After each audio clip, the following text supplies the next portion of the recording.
नमस्कार दोस्तों, बासु क्लासेस में आप सभी का स्वागत है। इस सीरीज़ में हम लोग क्लास 11-12 की एनसीईआरटी बुक का सॉल्यूशन देख रहे थे।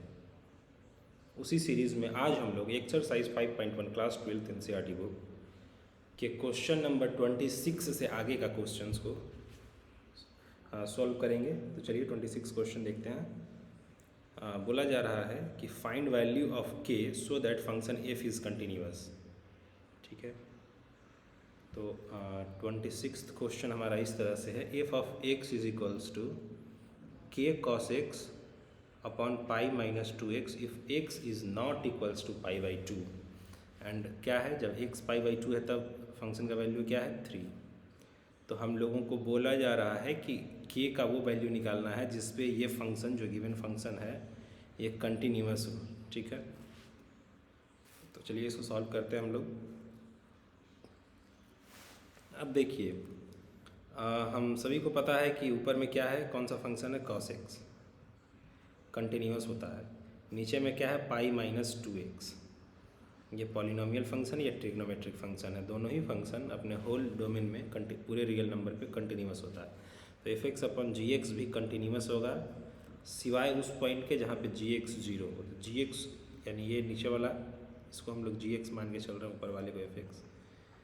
तो जी एक्स 0 कब होगा, जब x is equals to pi by 2।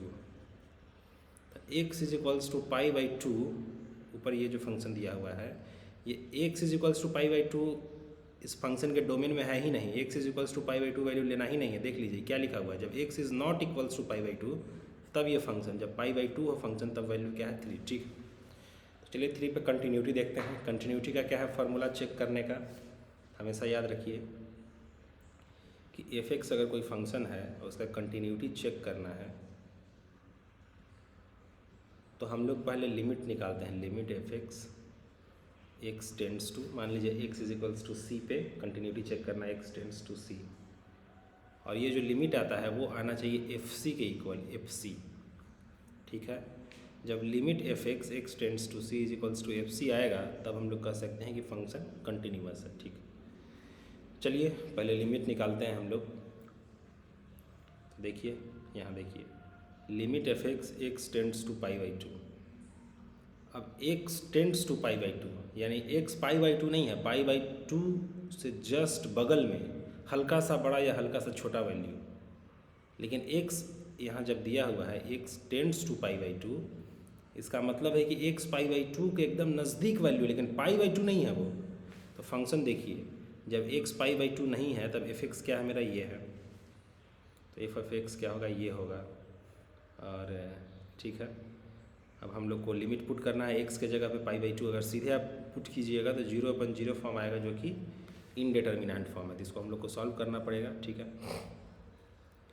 तो x tends to pi by 2 है, तो इसको सिंप्लीफाई करने के लिए एक्स माइनस पाई बाई 2 को हम लोग वाई ले लेते हैं। ठीक है,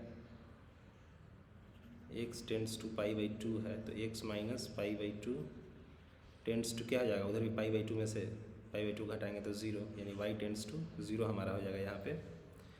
और ऊपर में क्या था, ये के कॉस एक्स। तो यहाँ देखिए पहले एक्स माइनस पाई बाई 2 को वाई ले लिया, तो दोनों तरफ अगर 2 से मल्टीप्लाई कर देते तो 2x minus pi is equals to 2y हो गया। और यहाँ से x बराबर क्या हो जाएगा, y प्लस पाई बाई 2। तो के कॉस एक्स के जगह x के जगह पे y प्लस पाई बाई 2 कर दिया, पाई माइनस 2x के जगह यहाँ से देखिए पाई माइनस 2x के जगह पे माइनस ऑफ 2y होगा, यहाँ ध्यान रखना, माइनस ऑफ 2y होगा। ठीक है, अब बस इसको सॉल्व करना है। Cos y plus pi by 2 यानी cos pi by 2 plus theta क्या होता है, cos pi by 2 plus theta क्या होता है, माइनस ऑफ साइन थीटा होगा। ठीक है, तो माइनस साइन वाई यहाँ आया था, यहाँ पे माइनस साइन वाई, नीचे माइनस 2y है, तो माइनस से माइनस यहाँ हम लोगों ने काट दिया। तो ऊपर में है साइन वाई, नीचे में है 2y, और y टेंड्स टू 0, तो साइन वाई अपन वाई क्या हो जाता है, limit y tends to 0 sine y upon y क्या हो जाता है, 1 हो जाता है। हम लोग जानते हैं इसको 11th क्लास के 11th क्लास में जब हमारा लिमिट और कंटिन्यूटी था वहीं पे हमने देखा था इसे कि ये 1 हो जाता है। ठीक है, तो साइन वाई अपॉन वाई क्या हो गया, 1, बच गया क्या, के अपॉन 2। तो लिमिट क्या आ गया हमारा y x tends to pi by two पे के बाई टू, और एफ पाई बाई टू क्या है देखिए, जब x का वैल्यू पाई बाई टू है, यहाँ पे देखिए x का वैल्यू जब पाई बाई टू है तो एफ एक्स क्या है हमारा 3, तो f of pi by two क्या है 3। अब के बाई टू और 3 इक्वल होना चाहिए, चूँकि फंक्शन कंटिन्यूअस है तो 3 मस्ट बी इक्वल्स टू के बाई टू, के इज इक्वल्स टू यहाँ से 6, ये हो गया हमारा आंसर। 27वां क्वेश्चन देखते हैं। F of x is equals to k x square when if x is less than equals to 2, if x is more than 2 then f of x is equals to 3। हम लोग को k का value निकालना है जब function continuous है at x is equals to 2, ठीक है। एक्स इज इक्वल्स टू 2 पे हम लोग पहले कंटिन्यूटी चेक कर लेंगे। अभी देखिए एक्स इज इक्वल्स टू 2 के लेफ्ट में कुछ और फंक्शन है, ये वाला फंक्शन है लेफ्ट में, राइट में कुछ और फंक्शन है। जब इसका हम लिमिट निकालेंगे तो हम लोग देखेंगे कि लेफ्ट हैंड लिमिट और राइट हैंड लिमिट इक्वल आता है कि नहीं। आई होप आपको पता होगा कि लेफ्ट हैंड लिमिट और राइट हैंड लिमिट कैसे निकाला जाता है, ठीक है। तो चलिए पहले, अगर नहीं पता है तो आप पीछे की वीडियोस देख सकते हैं, 11th क्लास की वीडियोस, 11th क्लास का जहाँ हम लोगों ने एनसीईआरटी को सॉल्व किया है वहाँ पे इस तरह के वीडियोस डाले हुए हैं, ठीक है। चलिए लेफ्ट हैंड लिमिट हम लोग निकालते हैं। x टेंड्स टू 2 माइनस, यानी कि 2 के जस्ट लेफ्ट में जो 2 से ज़रा सा छोटा वैल्यू जब हम x का लेंगे तब हमारा लिमिट क्या आएगा। तो 2 से छोटा वैल्यू जब x लेस देन और इक्वल्स टू 2 है तब हमारा एफ क्या है के एक्स स्क्वायर लिख दिया। x टेंड्स टू 2 माइनस यानी कि x का वैल्यू मतलब 2 के एकदम नज़दीक में, 2 से ज़रा सा छोटा एकदम 2 के नज़दीक में है। इसको इस तरह समझिए 1.9999999 इस तरह से एकदम। तो सीधे x के जगह पे 2 रखिए, 2 दूना 4 4 किया गया। राइट हैंड लिमिट हम लोग निकालते हैं। Right hand limit x tends to 2 plus, यानी 2 से ज़रा सा वैल्यू बड़ा, देन एफ एक्स। तो एफ ऑफ एक्स देखिए, जब x 2 से ज़रा सा भी बड़ा होगा तो एफ ऑफ एक्स का वैल्यू कांस्टेंट है, कितना है 3, तो यहाँ हम लोगों ने लिख दिया 3। अब चूँकि फंक्शन कंटिन्यूअस है तो हमारा लेफ्ट हैंड लिमिट और राइट हैंड लिमिट इक्वल होना ही चाहिए। अगर इक्वल नहीं होगा तो फिर हम लोग बोल देंगे कि लिमिट एग्जिस्ट ही नहीं करता, तो कंटिन्यूटी तो बहुत दूर की चीज़ है। तो हमको 4 की और 3 को इक्वल करना पड़ेगा, ठीक है। 4 के शुड बी इक्वल्स टू 3, के इज इक्वल्स टू आ गया 3/4, यही हो गया के इज इक्वल्स टू 3/4 आंसर। के का वैल्यू अगर 3/4 होगा तब ये function x is equals to 2 पे कंटिन्यूअस हो जाएगा। 28वां क्वेश्चन हम लोग देखते हैं। एफ ऑफ एक्स हमारा दिया हुआ है, when x is less than pi, f of x का वैल्यू है k x plus 1। If x is more than pi, f of x का वैल्यू है कॉस एक्स। अब हम लोगों को के का वैल्यू निकालना है for which the function given will be continuous at x is equals to pi, ठीक है। तो x is equals to pi पे हम लोग कंटिन्यूटी चेक कर लेते हैं। अब चूँकि पाई के लेफ्ट में देखिए, पाई के लेफ्ट में फंक्शन का वैल्यू ये है और पाई से ज़रा सा वैल्यू एक्स का बढ़ता है तो फंक्शन ये है, कॉस एक्स फंक्शन है। तो इसका हम लोग लेफ्ट हैंड लिमिट निकालेंगे। यहाँ पे देखिए, पहले हम लोग लेफ्ट हैंड लिमिट निकालेंगे। Limit x tends to pi minus, pi minus कहने का मतलब है कि एक्स पाई को अप्रोच करेगा बाएं तरफ से, यानी पाई से एकदम हल्का सा छोटा वैल्यू। तो जब x का वैल्यू पाई से हल्का सा छोटा होगा तो एफ एक्स क्या हो जाएगा, के एक्स प्लस 1 है ना। यहाँ देखिए x less than equals to pi तब के एक्स प्लस 1, तो यहाँ हम लोगों ने रख दिया के एक्स प्लस 1 और x का वैल्यू पाई पुट कर दीजिए तो हो गया क्या, के पाई प्लस 1। अब राइट हैंड लिमिट हम लोग निकालेंगे, x tend to pi plus, यानी पाई से हल्का सा बड़ा वैल्यू लेंगे तब हमारा एफ एक्स क्या हो जाएगा। यहाँ देखिए, जब x पाई से बड़ा है, x मोर देन पाई है, तब एफ ऑफ एक्स क्या है, कॉस एक्स। तो एफ ऑफ एक्स हमारा यहाँ पे क्या हो जाएगा, कॉस ऑफ एक्स। एक्स के जगह पे पाई पुट कर दीजिए तो ये हो जाएगा कितना, कॉस पाई, ठीक है। कॉस पाई कितना हो जाता है, -1। अब जो हमारा लेफ्ट हैंड लिमिट है और ये जो राइट हैंड लिमिट है दोनों इक्वल होना चाहिए, तभी हम बोल पाएंगे कि फंक्शन इज तभी फंक्शन कंटिन्यूअस होगा। देख लीजिए यहाँ से k pi plus one is equals to -1, तो यहाँ से k pi is equals to -2, pi is equals to -2 upon k is equals to -2 upon pi. हमारा हो गया आंसर।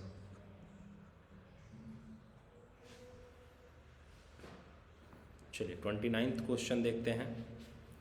फिर वही सवाल है, एफ ऑफ एक्स दिया हुआ है, इसमें के का वैल्यू निकालना है जो फंक्शन कंटिन्यूअस है एक्स इज इक्वल्स टू 5 पे।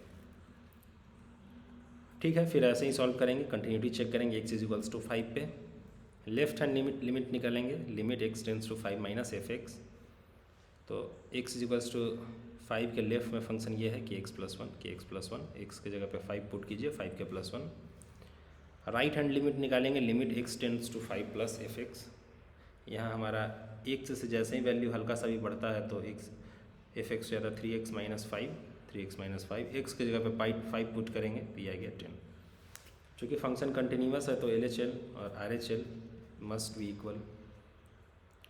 तो LHL RHL इक्वल होगा तो 5 के प्लस 1 इज इक्वल्स टू 10, तो 5 के इज इक्वल्स टू 9, के इज इक्वल्स टू 9/5। ठीक है,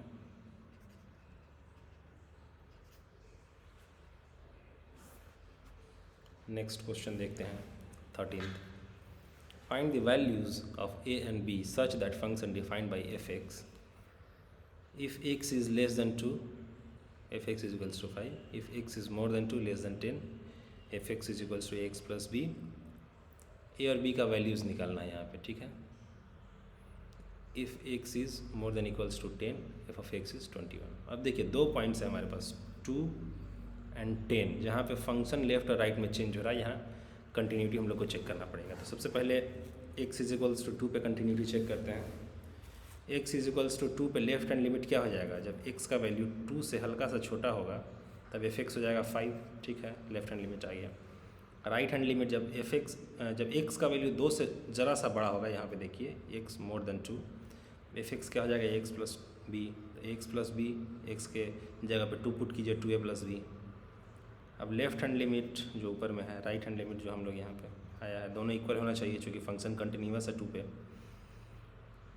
तो 2a plus b is equals to 5 हो जाएगा। ए और बी के बीच में एक रिलेशन यहाँ से आ गया, और दूसरा रिलेशन जब हम लोग x इज इक्वल्स टू 10 पे चेक करेंगे कंटिन्यूटी तो वहाँ से आ जाएगा। तो x इज इक्वल्स टू 10 पे लेफ्ट हैंड लिमिट हम लोग निकालेंगे, तो हम लोग देखेंगे कि 10 से जैसे ही फंक्शन ये 2 से 10 के बीच में ax प्लस बी था f ऑफ x। ठीक है, x के जगह पर 10 रखिए तो 10a प्लस बी। जब x more than equals to 10 था तो f ऑफ x क्या था, 21 था। ठीक है, तो x टेंड्स टू 10 प्लस, यानी 10 से हल्का सा भी वैल्यू बड़ा होगा तो f ऑफ x 21 था, तो f ऑफ x क्या हो जाएगा 21। अब चूँकि कंटिन्यूअस है 10 पे तो 10a प्लस बी और 21 इक्वल होना चाहिए। ठीक है, एक तो हमारे पास ए और बी के रिलेशन यहाँ से आ गया था, 2 पे कंटिन्यूटी चेक किया था, तो इसको ऐसे लिख सकते हैं b is equals to 5 minus 2a। अब 10a प्लस बी जो है उसमें b के जगह पे इसको पुट कर दीजिए, तो 10a प्लस बी की जगह 5 माइनस 2a। इसको सॉल्व करने पे देख लीजिए बहुत ईजी प्रोसेस है इसके आगे। इसको सॉल्व करने पे a इज इक्वल्स टू 2 आ जाता है, a इज इक्वल्स टू 2 कहीं भी पुट कर दीजिए, इसी में पुट कर दीजिए तो b is equals to 1 answer आ जाएगा। ये हो गया अपना आंसर। ठीक है, अब नेक्स्ट क्वेश्चन में चलते हैं हम लोग। 31st क्वेश्चन है हमारा, so that function defined by f of x is equals to cos of x square is a continuous function. हम लोगों को शो करना है कि cos of x square is a continuous function. हमारे पास एक थ्योरम है, पहले उसको हमको याद रखना है कि अगर एफ एक्स कोई कंटिन्यूअस फंक्शन है और जी एक्स भी अगर कोई कंटिन्यूअस फंक्शन है तो एफ ऑफ जी एक्स भी एक कंटिन्यूअस फंक्शन होगा। ठीक है, तो एफ ऑफ एक्स हमने ले लिया कॉस एक्स, जी एक्स हमने ले लिया एक्स स्क्वायर, ये एक थ्योरम है। ठीक है, वही थ्योरम हम लोगों ने यूज़ किया है। एफ एक्स है कॉस एक्स, जी एक्स है एक्स स्क्वायर, तो एफ ऑफ जी एक्स क्या हो जाएगा कॉस ऑफ एक्स स्क्वायर। ठीक है, तो चूँकि एफ एक्स और जी एक्स दोनों कंटिन्यूस है तो एफ ऑफ जी एक्स भी कंटिन्यूस होगा, चूँकि कॉस एक्स और x square is a continuous function, therefore by theorem cos of x square is also a continuous function। ठीक है, आई होप आपको बात समझ आ गई। 32nd क्वेश्चन देखते हैं। So that F of x mod of cos x है, ठीक है, इज़ अ कंटिन्यूस फंक्शन। ठीक है, तो इसको हम लोग ऐसे सॉल्व करेंगे। दो फंक्शन फिर हम लोग लेंगे, एफ ऑफ एक्स एक मॉड ऑफ एक्स फंक्शन और g x is equals to cos x. हम लोग जानते हैं कि ये मॉड ऑफ एक्स कंटिन्यूस है, पीछे में हम लोगों ने देखा, इसी चैप्टर में हम लोगों ने प्रूफ किया है कि मॉड ऑफ एक्स एक कंटिन्यूस फंक्शन। तो हम लोग जानते हैं कि mod of x continuous function है, cos of x is also continuous function. तो mod of cos of x भी एक, therefore mod of cos of x will also be a continuous function। ठीक है, वही प्रॉपर्टी वही थ्योरम यूज़ करना है कि एफ एक्स और जी एक्स कंटिन्यूस है तो एफ ऑफ जी एक्स भी कंटिन्यूस होता है। ठीक है, 33rd क्वेश्चन हम लोग देखते हैं। Sine of mod of x a continuous function. F x, अब देखिए इसको भी वही से वैसे ही सॉल्व, एक ही थ्योरम से सारा क्वेश्चन सॉल्व हो जाएगा। एफ ऑफ एक्स हम लोग ले लेते हैं कि साइन ऑफ एक्स है, जी ऑफ एक्स ले लेते हैं मॉड ऑफ एक्स है, तो एफ ऑफ जी एक्स क्या आ जाएगा sine of mod of x. ठीक है, हम लोग जानते हैं कि साइन एक्स एक कंटिन्यूस फंक्शन है, मॉड ऑफ एक्स एक कंटिन्यूस फंक्शन है, तो sine of mod of x will also be a continuous function. Graph से देखना चाहें तो आप लोग ग्राफ बना के देख सकते हैं। Sine of mod of x का ये ग्राफ बनेगा, जहाँ हम लोग देख सकते हैं कि कहीं भी पेन उठाने का ज़रूरत नहीं है, ग्राफ बनाना जो शुरू होगा तो वो बनते ही जाएगा, पेन उठाने का कहीं भी ज़रूरत नहीं है, इसका मतलब कि फंक्शन कंटिन्यूस है। 34th क्वेश्चन देखते हैं। Find point of continuity of a function defined by point of discontinuity इस फंक्शन का निकालना। ठीक है, एफ ऑफ एक्स क्या दिया हुआ, mode of x minus mod of x plus 1। Okay, तो मॉड ऑफ एक्स का तो हम लोग जानते हैं कि जब एक्स मोर देन जीरो होता है तो मॉड ऑफ एक्स क्या हो जाता है, एक्स हो जाता है। जब एक्स लेस देन जीरो होता है तो mod of x minus of x हो जाता है। आई होप आप लोग को पता ही होगा। ठीक है, अब देखिए मॉड ऑफ एक्स प्लस 1, अब मॉड से कोई चीज़ निकलता है तो या तो पॉजिटिव में निकलता है या फिर निगेटिव में निकलता है। जब एक्स प्लस 1 लेस देन 1 होगा, ऐसे देखिए, जब एक्स प्लस 1 लेस देन 0 या निगेटिव होगा, लेस देन 0 होगा, तब ये माइनस साइन के साथ आएगा, यानी कि एक्स जब लेस देन -1 होगा तब ये माइनस साइन के साथ बाहर निकलेगा, यानी कि x plus 1 minus x minus 1 हो जाएगा। ठीक है, जब एक्स प्लस 1 मोर देन 0 होगा, यानी एक्स मोर देन -1 होगा, तब ये पॉजिटिव साइन के साथ बाहर निकलेगा, यानी कि जब एक्स मोर देन -1 होगा, माइनस मोर देन और इक्वल्स टू -1 होगा, तब ये पॉजिटिव साइन के साथ, यानी कि सीधे सीधे एक्स प्लस 1 ये हो जाएगा। ठीक है,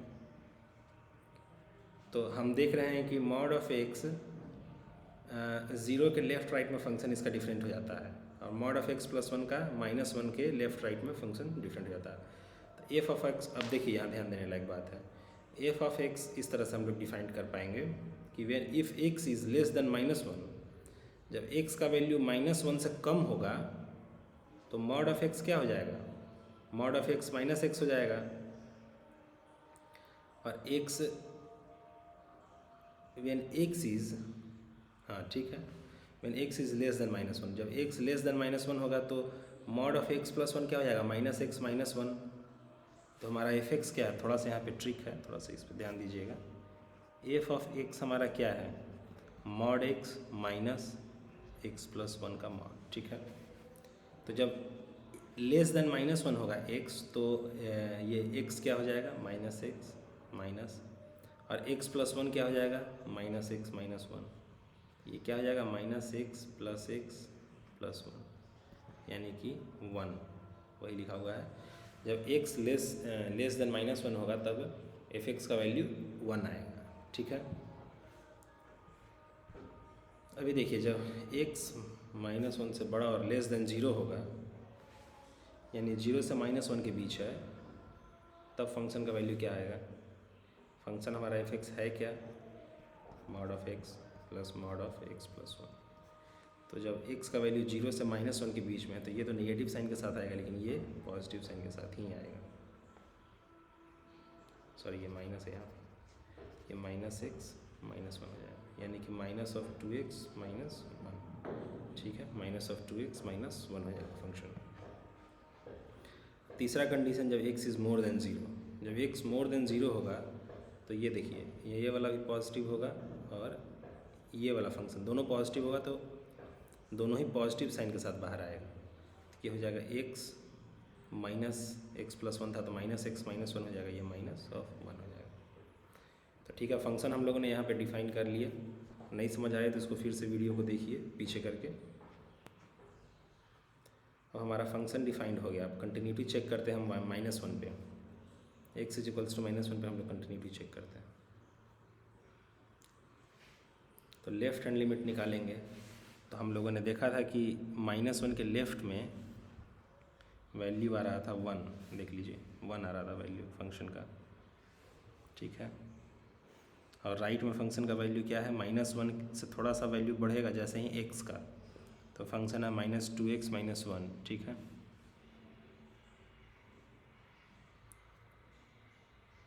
ठीक है, यहाँ देख रहे थे हम लोग